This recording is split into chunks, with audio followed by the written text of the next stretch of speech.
Reactor online. Sensors online. Weapons online. All systems nominal. Good morning, Mechwarriors and Fellow Gamers. Welcome back to Commander Hollow's Mech Bay. I'm Commander Hollow. Today we are going to be painting this Black Lanner in the Jade Falcon Turkina Keshik colors. And Jade Falcon is a clan, one of the clan units, clan forces.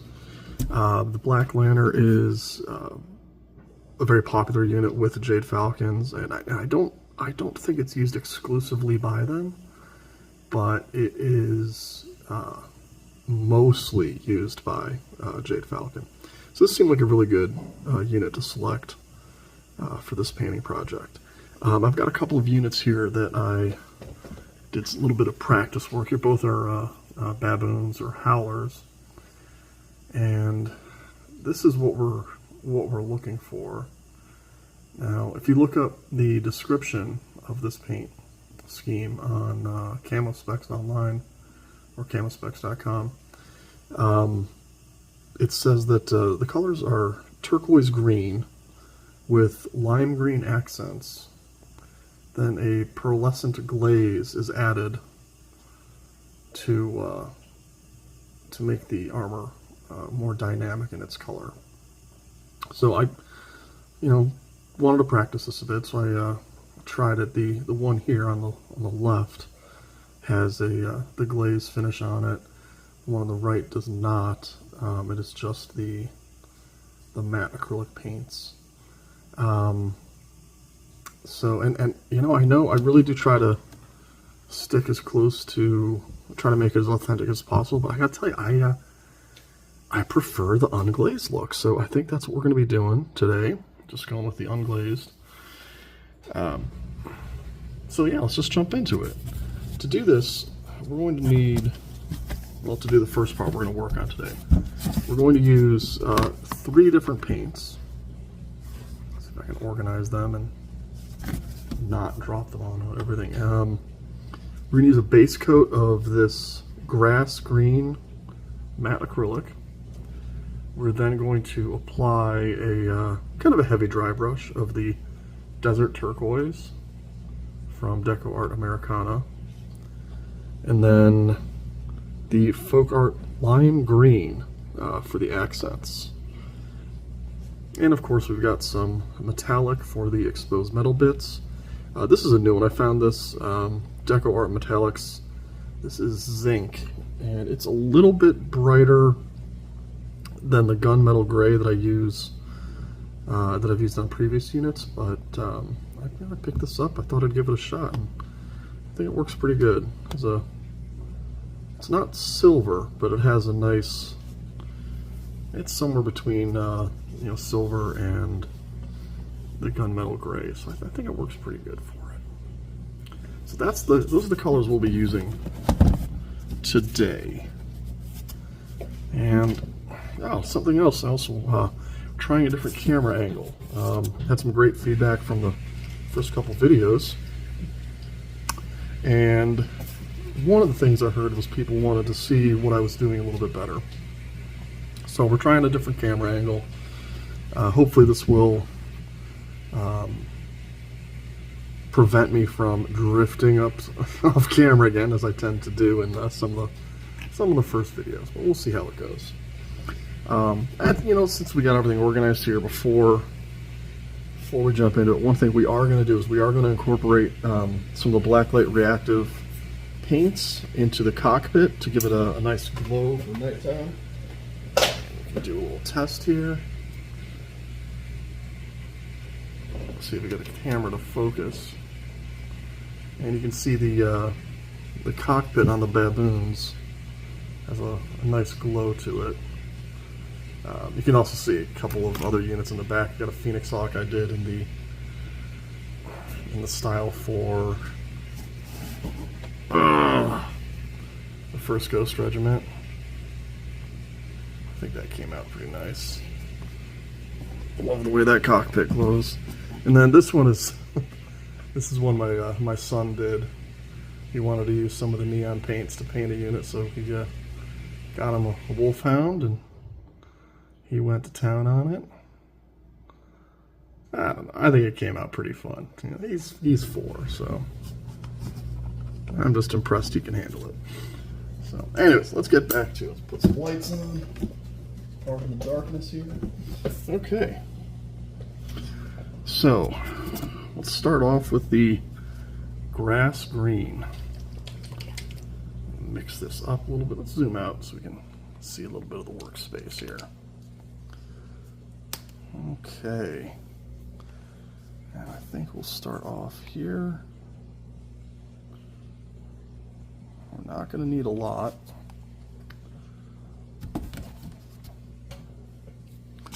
And get the old mixing brush out. Got a little bit of water on there. Okay. Now I got to say, this is, you know, I'm almost hesitant to put any water in this grass green. I've had this for a while, and I don't know, it's a really good consistency right out of the bottle. It doesn't really need much. Just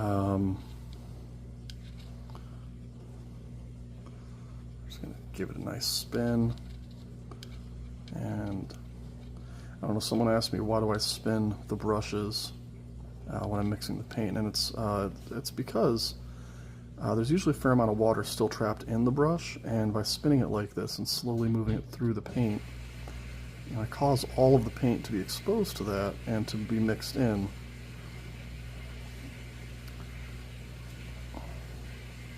And it's a good technique to do on your brushes anyways, because they ends up with a nice fine tip, if you can see that. So, just kind of a habit. I'll put that in the water, let that relax. Okay, now today we're going to be using, you can see it very well. Let's zoom in here. This is kind of a short bristled brush, square edge, and I use this more for, I guess you could call it dry brushing, or it's really more of a stippling effect. And you know, for people who don't know, stippling is when you just kind of, you just dab it on there a little bit. I like this brush. It doesn't load, you don't want to load up too much of the paint on it. Just get a little bit there, wipe off the excess, and we're just going to jump right into it. Okay. Alright, let's see. Okay, we got a good amount there. And again, you don't want to saturate your brush. You actually want to have very little paint loaded on the brush. The downside of this approach is you frequently have to reload the brush. The upside is that this tends to, with the lighter amount of paint, you don't have excess to run into the cracks, and it keeps it a little bit neater. See, you got these wonderful panels here on the, I guess it'd be the calf of the mech. And we want to preserve that, because I think we're going to use that as a highlight point for the lime green once that's ready. Alright. And some of you've probably noticed, we're just going to skip right over the dry brushing. This unit was, man, I had this thing for probably a year and a half when I first got back into painting. And at Black Lanner, I was painting ghost bears. That was another clan ghost bear, or Rosselhog Dominion. And Black Lanner's not really, I'm not sure if it's available to them on the mall, but yeah, it just wasn't one of the units that I prioritized painting in there. But it was one of the units that was part of the my batch dry brushing procedure when I was practicing to get better at dry brushing. So this guy's been sitting there, all dry brushed, all ready to go for a while.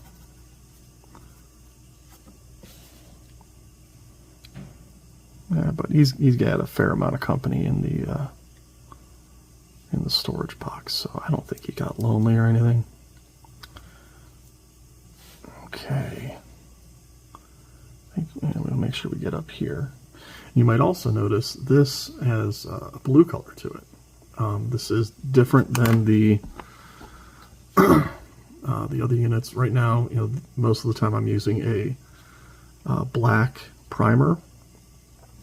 When I first got back into it, I found a can of blue primer, and it was the only thing that the game shop had. And I figured, what's the difference? I'll just get blue primer. It's all right. And it's great for certain types of effects, but I've found that I do prefer black primer because it helps with shadowing. You don't have to do as much with pin washing afterwards because it'll retain a fair amount of the color, the black color, in the cracks. There's even some units I didn't do any pin washing on at all. A little sneaky bit down here.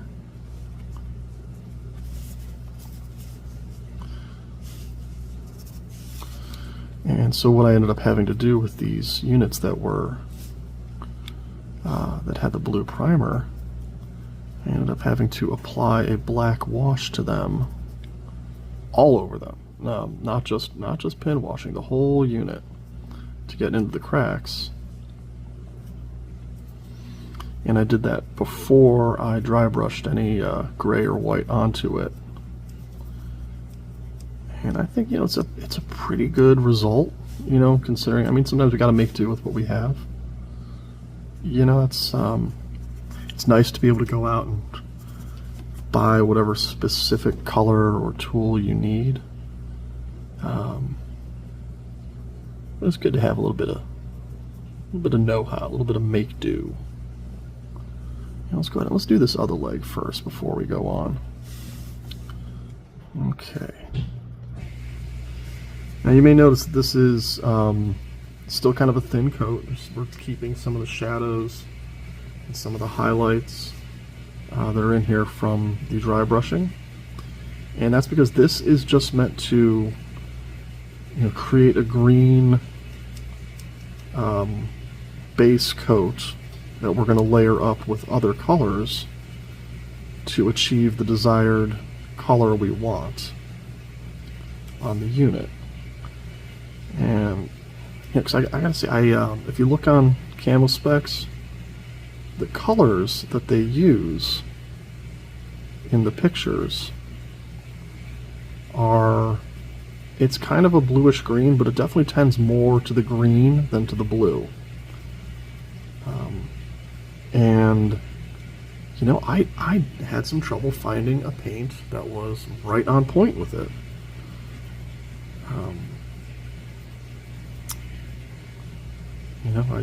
I was at the store looking at samples of paint. I had my phone in one hand, I had different samples in the other, and I'm comparing them, trying to match up the color scheme on the screen. And I gotta say, they describe it as turquoise green, but just about every paint company out there, if they make a turquoise paint, it's kind of it's more of a blue. It may have a bit of a green tint to it, but it definitely is. It's definitely blue. So, I thought about mixing a custom color, but I have probably 2 stars worth of units that I want to paint in the Jade Falcon style. A star is in case you guys don't know, the clan forces organize their units into groups they called stars, and a star has 5 units in it. In the star, each unit is referred to as a point. So stars, 5 stars, or 5 points in a star. And it's just a lore element. It's not really, since the introduction of the mole, people tend to balance games that way, using battle value. There isn't really, I don't know that I've ever seen a game yet where someone said, oh, I'm going to bring exactly 1 star of this, you bring exactly 1 star of whatever force you've got. Not to say it couldn't happen, but people are usually interested in having more interested in having a balanced game, and not so much concerned about whether the game is consistent with lore. Well, that's kind of an oversimplification of it, but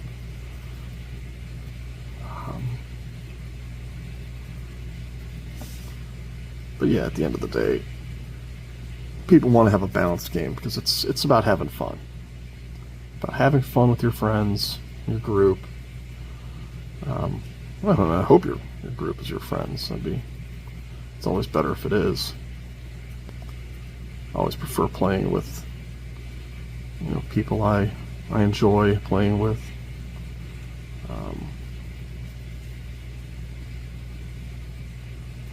But all friends start as strangers, so it's okay it's good to get out and meet some other people and try to game with them. Okay. I'm not going to sweat these missile bays too much as far as the green, because they're going to be painted differently.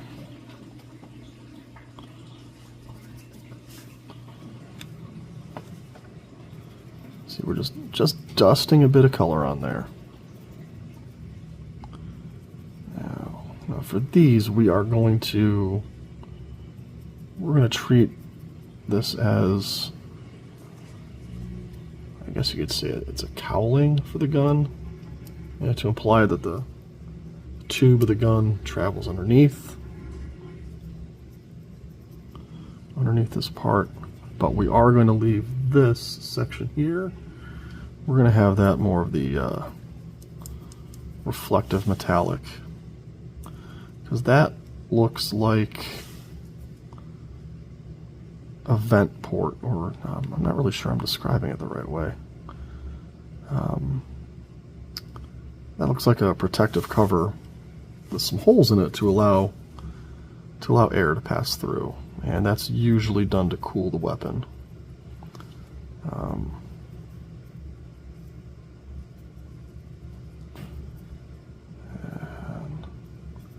I don't know if any of you are also into shooting real firearms.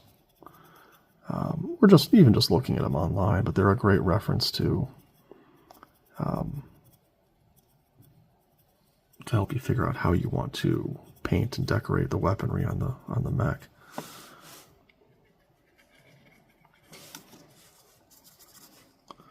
Although it's a little bit odd, because if I recall, this is an ER large laser, and these are medium lasers, and usually you see cowling like that, protective heat shields like that on a weapon. It's like a ballistic weapon. But then again, lasers generate way more heat in the game than ballistic weapons do. They're like the heat generating weapon. It is, I believe it's more so than any other weapon out there. As far as heat generated versus potential damage output. I can't recall. Flamers might actually be higher. For some reason, I have the feeling that flamers might be the highest as far as heat generated versus damage output. But I don't know. I don't know off the top of my head. So I kind of like how this is shaping up. I think we got some good coloring going here. You know, another thing I really like about the Black Lanner, or at least about this model of the Black Lanner, is there are very little as far as mold lines go. It's just a very clean model. And okay, we're just going to go ahead and brush right over the cockpit and try to get these support pieces. When we go back to do the cockpit, we're going to paint over top of the glass area, so it's okay if you get some green in there. You just want to be very careful you don't get too much, because we want it to be, we still want to get the detail in there. You don't want to get too much stuff on there and then clog it up so you lose the details. Remember, you can always add more paint. It's a little more difficult to remove it. So go slow. A little bit at a time.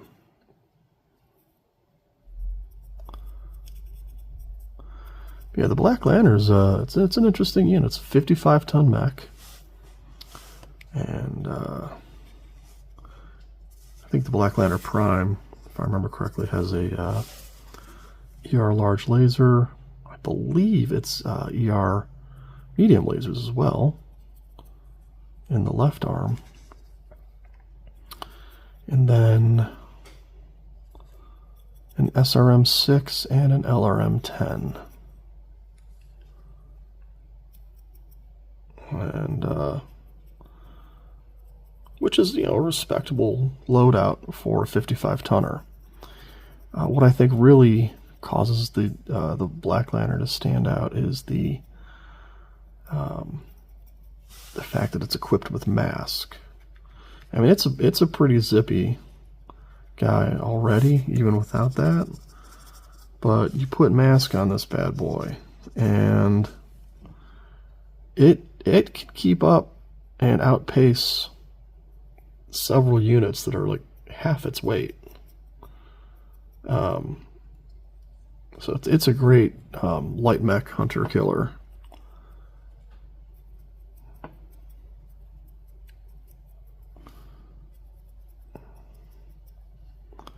It gives it some flexibility here. Let's see. What I want, I think just to make it consistent, I think we're going to paint up to the edge nozzles. Some units I have more exposed metal on the weaponry, just to emphasize this is a gun barrel, For this unit scheme, I think we're going to have small amounts of exposed gunmetal as part of the theme, like on that weapon there. So it's more, how do I put it? So it's more reflective of the talons of a bird, short and sharp. Compared to with this, maybe it's not a great comparison, but with the Phoenix Hawk and with all the units for the Ghost Regiment, I emphasized larger amounts of metal on the gun barrel, and my thought on that was it's more reminiscent of katanas or bladed weapons, which are big with the definitely part of the theme for the DCMS, the Draconis Combine. In fact, I think all their officers are issued swords, which is fun. I like to think of. I think the Mechwarriors climbing in this giant 100-ton death machine. He's like, oh, I'll also bring a sword, just in case. But it's obviously it's a carryover. A lot of Battletech is inspired by World War II history. At least it was at its inception. It may have gotten away from it a little bit. But the original 5 houses are clearly inspired from the major players of World War II. You know, some people they find that a little contentious, but that's okay. Yeah, one thing I did notice about this unit, and the Black, or really now, the Green Lanner. But one thing about this, let's see if I can get it.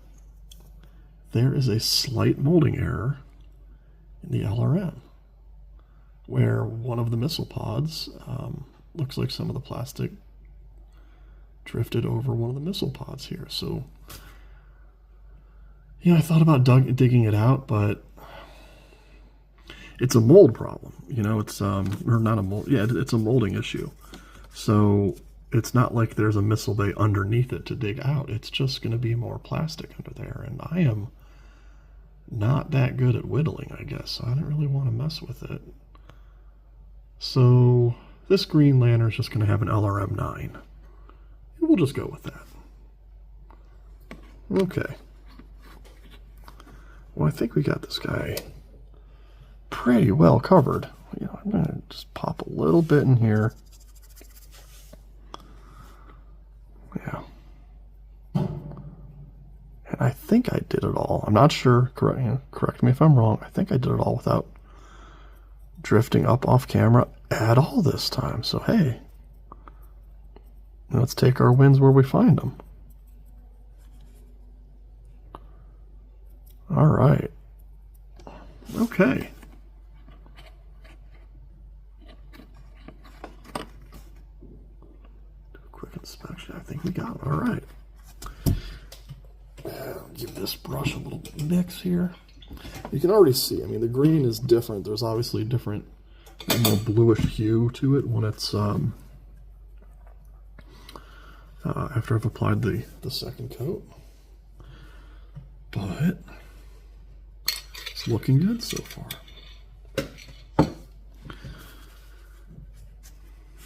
Now, we're going to move on to the second paint coat, this Desert Turquoise, which that's a nice blue. Very like the color of a nice sky on a good summer day. And we'll just pop it right here. Bloop. Zoom out a bit for this. And add a little more. We had almost the perfect amount of green in there. Look at that. It's nearly emptied. All right, get a little water. Okay. All right. Now, while we're mixing up, you can see, this is kind of fun. I had been practicing on, these other units. And you can see in here some of the reflective purple glaze that I added as the last step for the cockpits. And really fun stuff. We'll get to that probably in the next episode. I'm not sure if we'll have time to get it in this one.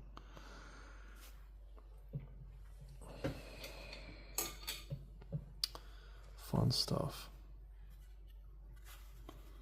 Yeah, I don't really sweat cleaning out my paint trays 100%. I mean, part of it's because by the time I get to the cleaning, some of it's just already dried. And these things are it's like $6 for a pack of 10 or something. And I'm just not going to scrub that hard on something that cheap. And, furthermore, I kind of like looking at the dried paint. You see all these colors of past projects. And you can see how the colors work together, how it's very vibrant. Yeah, it's fun. I like it. Some people call it messy or sloppy, whatever. Okay, so we've got the turquoise, the desert turquoise now. Move there. Let's go ahead and zoom in again. All right. Looks like I bumped the camera a bit. Now we're going to start and we're going to do the painting in the same order that we did for when we applied the green, the grass green. And that's because we didn't really apply a lot. You know, but the stuff that we did apply is going to be dry by now. And even if it's not 100% dry, that's okay, because we kind of want these paints to work together. Now this stuff will overpower the green if you go too aggressive on it. We don't want to do that. We want to add this bluish tinge, just a bluish tinge to it. So in some ways it's going to go a little bit faster.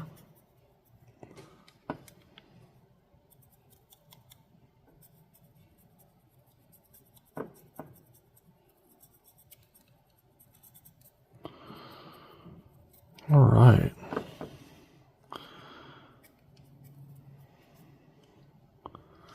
All right, you can already see it, a little different shade coming out. Now, really work it in. We want it light, but we don't want it splotchy. We want this evenly distributed. All right, looking good.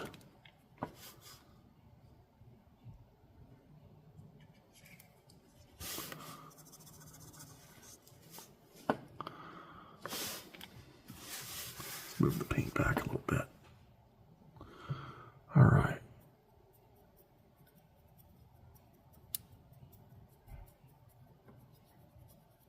Okay.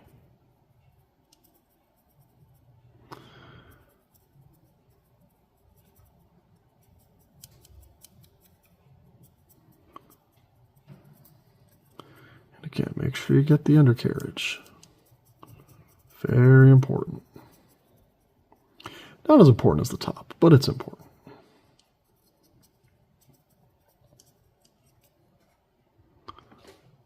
How we get it doing here? A little bit more, I think.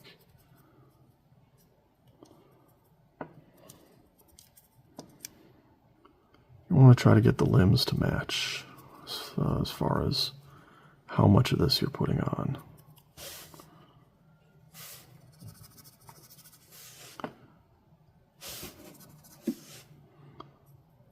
Okay.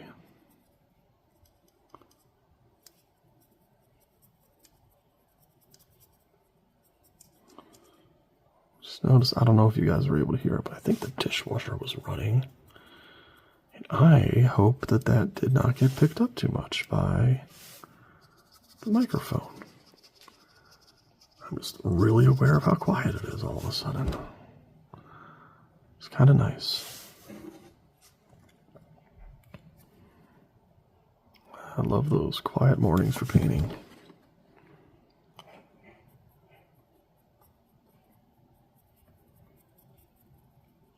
There we go. There we go.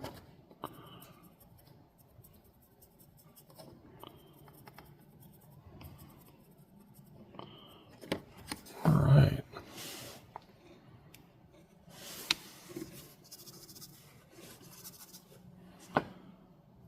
And it's a little heavy still. Let's mix that in real good. That drifted up. Dang, I was doing so good so far. Oh well. You guys will have to let me know what you think of the new camera angle. If it's, if you think it's better, if you can see things better.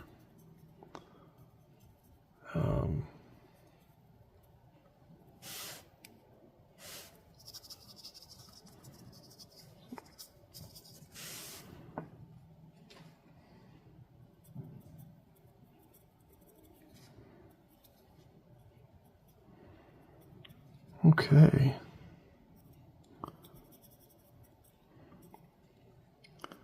Make sure we get every bit of this covered. Looks nice and even.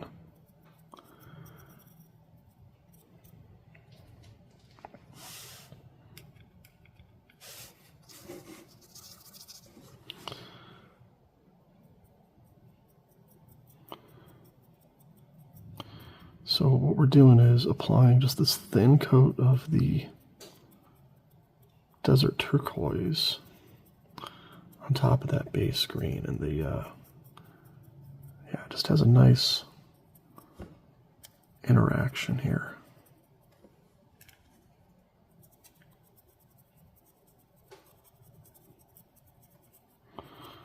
Yeah, it came out a little heavy on that left rear vent, but a lot of that's going to end up getting painted over anyways, so I'm not going to worry about that too much.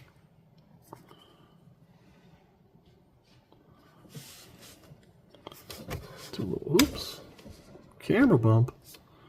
Let's do a little side by side. Yeah, we're getting pretty close on that. That looks good.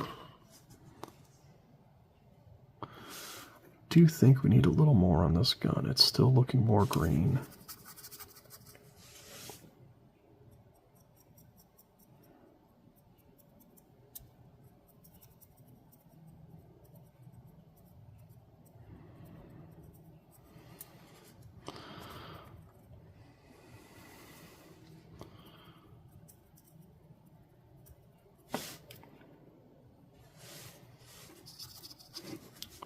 All right.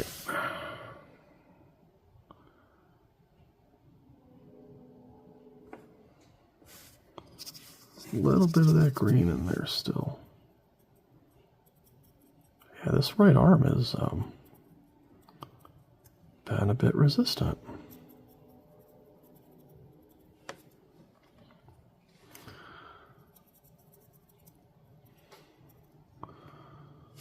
I'll do left arm now. I think we already gave it a 1 over, but yeah, it's still very green. I want to bring this down a little bit.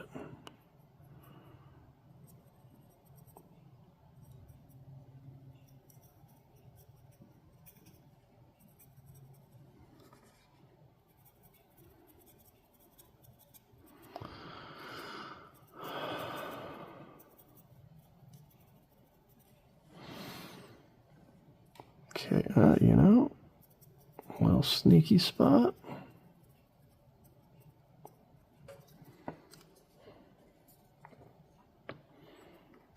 Little sneaky spot. Okay. How are we looking? A little more down there too? Okay. All right, and I'm going to say that's looking good. All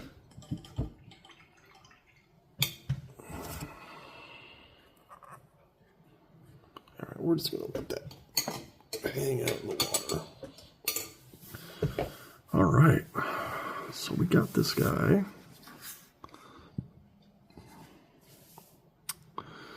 Got the base coat on. And we did it pretty quickly. Didn't really take too much time to do that.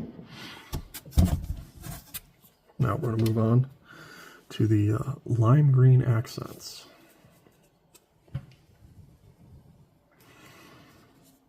Okay. Now I find the lime green, it's folk art, and folk art paint tends to be a little thicker. So, but since we're just doing accent and we're not going to be, we're not doing a whole field of it, you know, we're not doing the whole unit. We don't really want to thin it down too much. We want it to be, we want it to make sure it's not watery at all. Because it's very important that this sit only where we put it. So I barely added any water to this thing.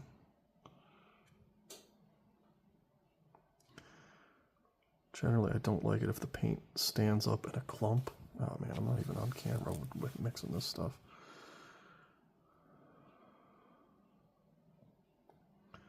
There's still a little bit of clumpiness to it, as in it'll form a mound and it won't settle down into a flat, you know, like liquid behavior. But there's not too much of it. So, wet our brush.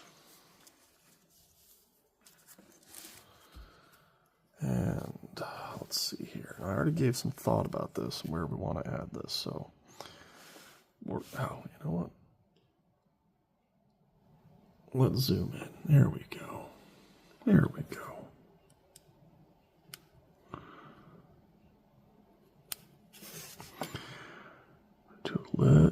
Just a little bit here in the panels.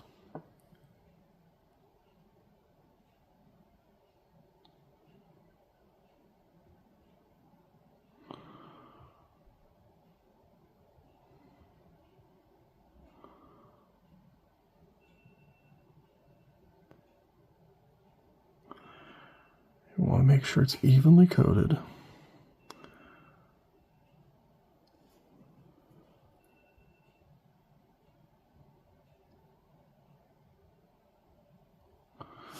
Just real light touches, real light touches.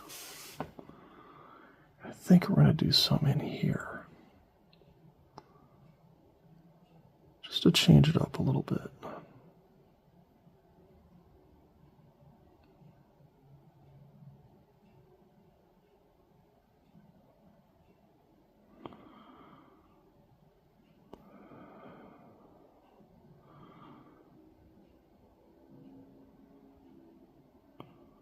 Just barely touching it at all.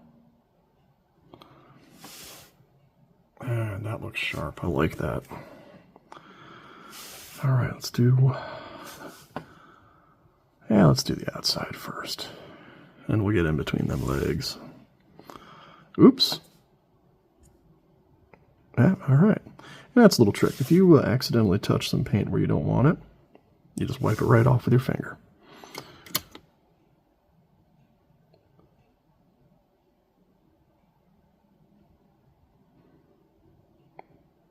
Just really gently.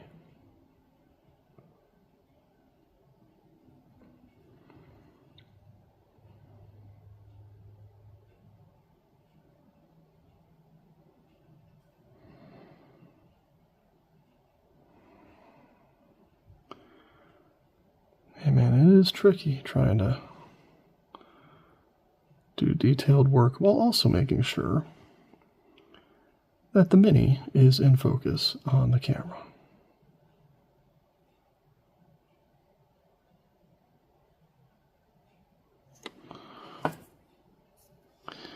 And I got a little spot, didn't quite hit.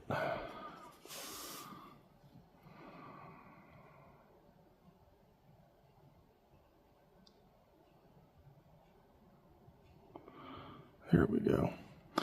Yeah, when trying to get to an edge, I always find it's better to go tip forward towards the edge.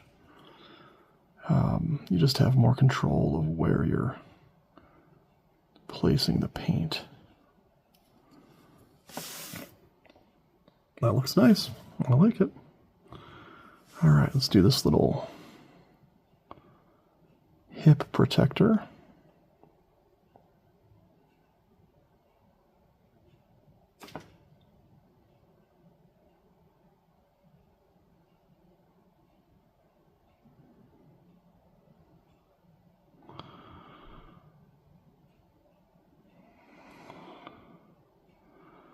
There it is. There it is.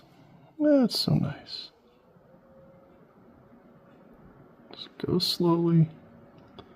Just build it up. Ah, that looks good. Now, I will say that I found that this green... Yeah, let's get between them legs. This lime green...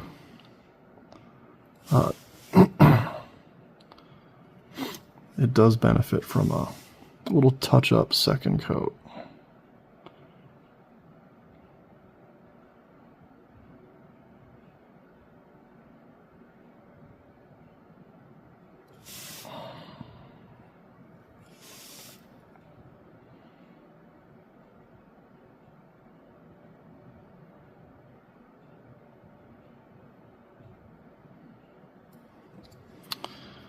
and spin them around.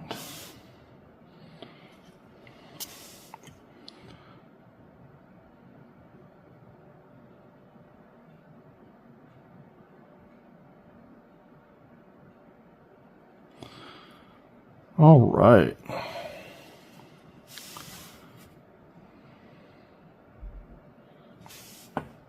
Yep. These inside bits are always the most challenging. Just not a lot of room to work.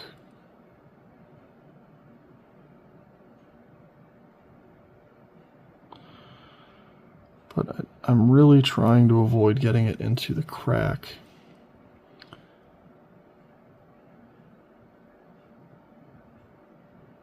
Between this plate and the rest of the leg.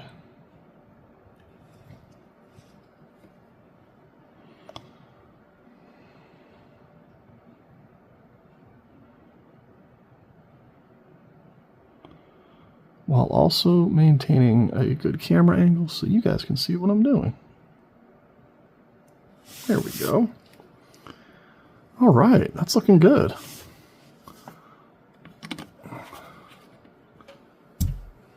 Let's give the brush a little rinse.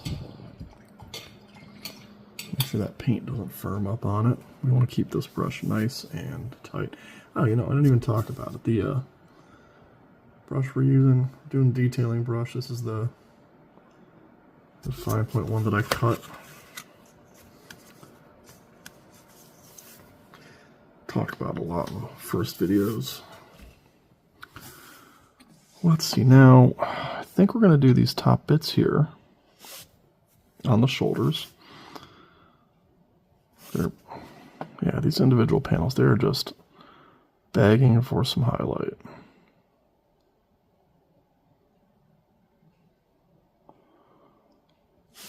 Uh-oh. Uh-oh. We have extra fiber. I don't know if you can see it right there. Extra fiber on the brush. I brushed it off on some of the paper towel. And we picked up a fiber. We don't want that.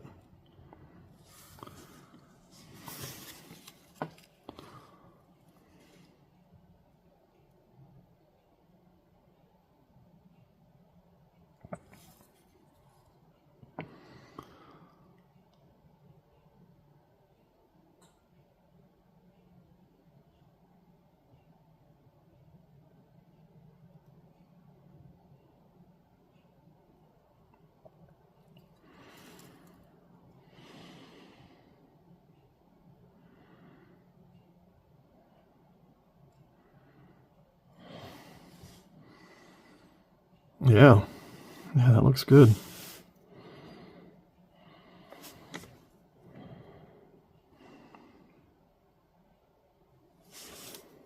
Yeah, that is not a sharp enough tip. Let's give that a twist.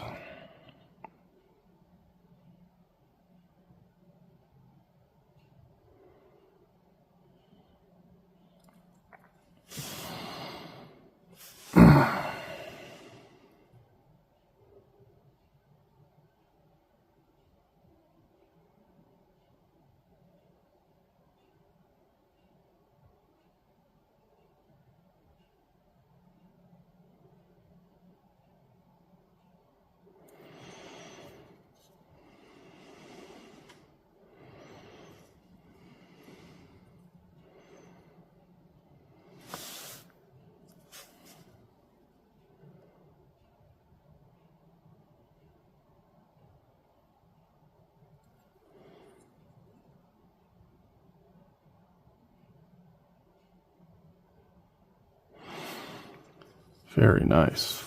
Very nice. All right. I think we need a little something on the arms as well. The question is what?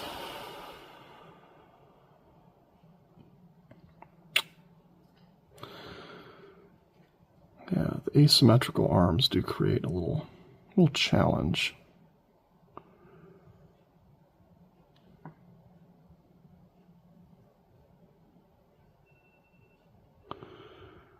You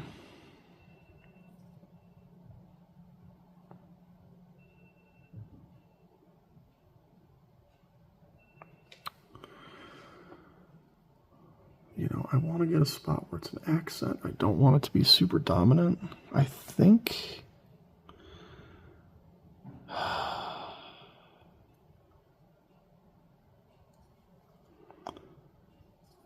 think it's going to have to be...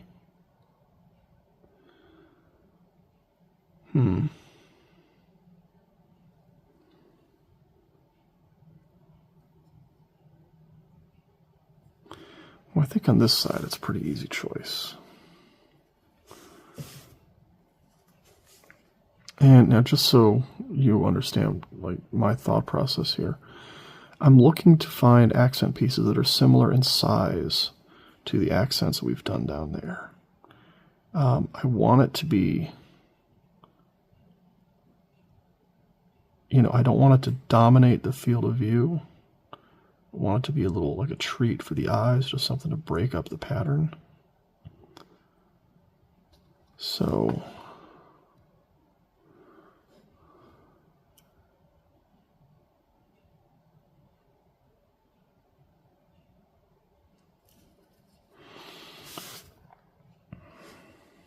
I think this little bitty panel on the right arm is a good candidate.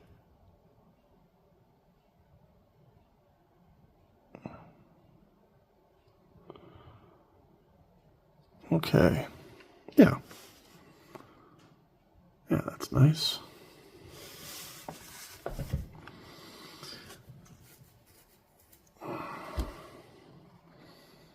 I'm a little torn on whether I do something with these panels too. I'm afraid if I do, it's going to look too much like a face.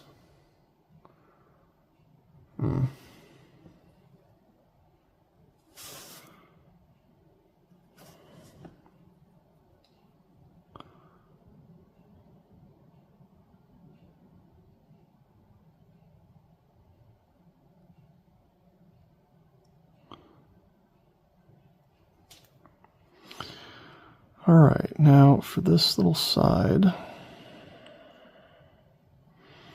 you know, I think it's going to be this rear panel here. Yeah.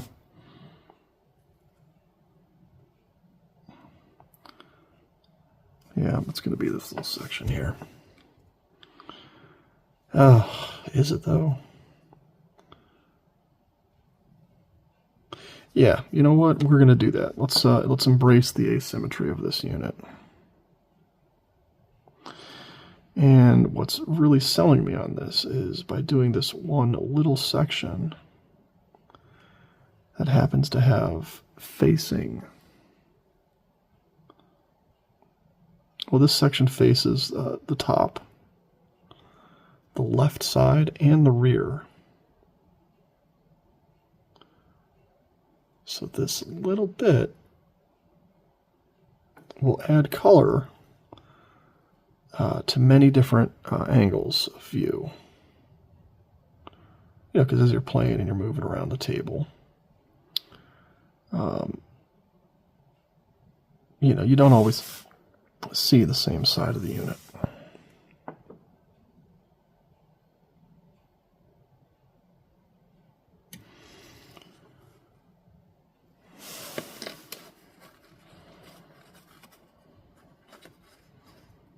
Okay, you know, a little bit out of character, but I kind of like it. And for the rear, we're going to do this section here.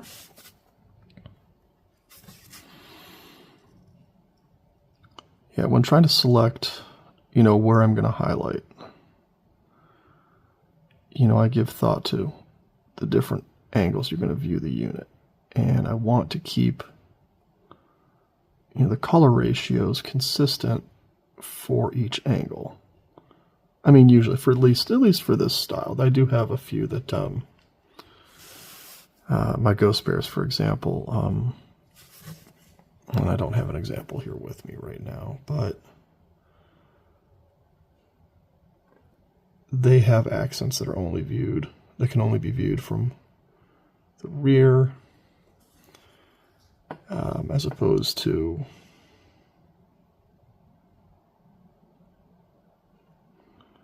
.360. But with these guys, I really wanted to have something that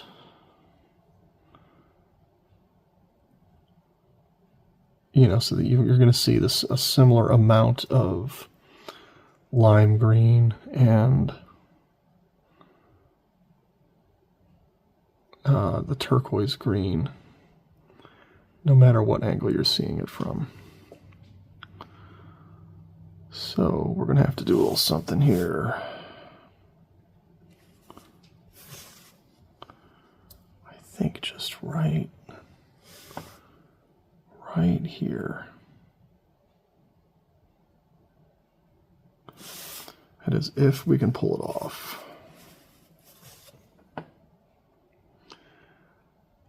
Boy, is that a...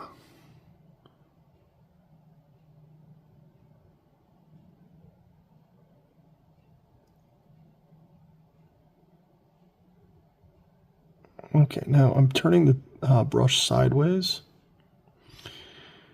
And that's because I want to pick up the little kind of support beams that are in here. But I want to make sure the brush does not get anything inside. That came out pretty good. Let's do a little more on there.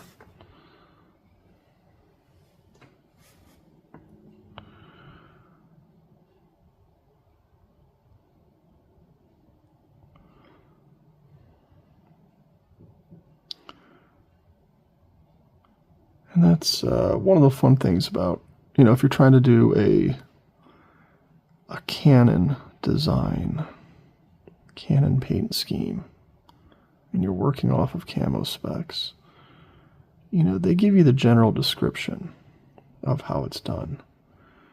But it's still up to you to execute the plan. And, they tell you that it has lime green accents, but they don't say where those lime green accents are for each unit. So you have some discretion.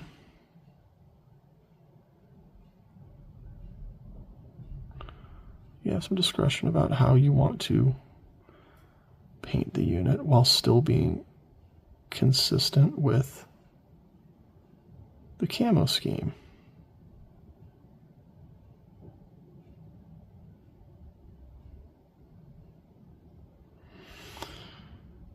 There we go.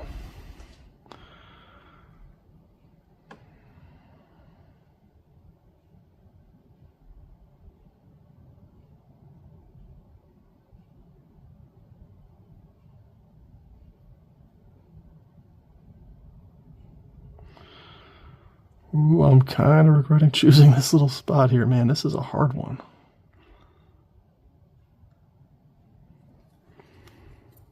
I think we pulled it off, though. Maybe a little bit more on it.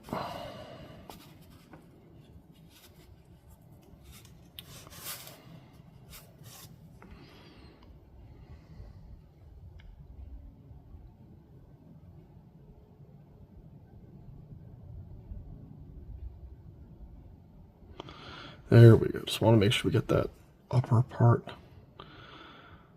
highlighted to account for how the light is going to hit this thing. Oh yeah, that's nice.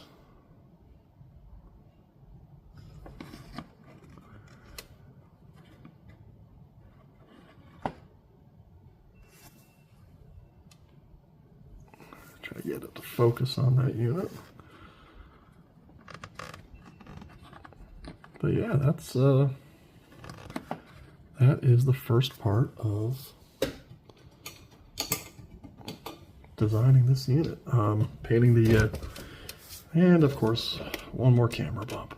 Painting the Jade Falcons Turkina Keshik paint scheme on the Black Lanner. Now the Green Lanner.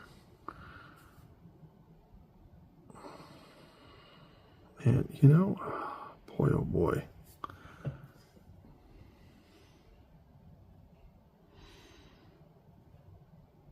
do feel like it could maybe use a little more of that green highlight, but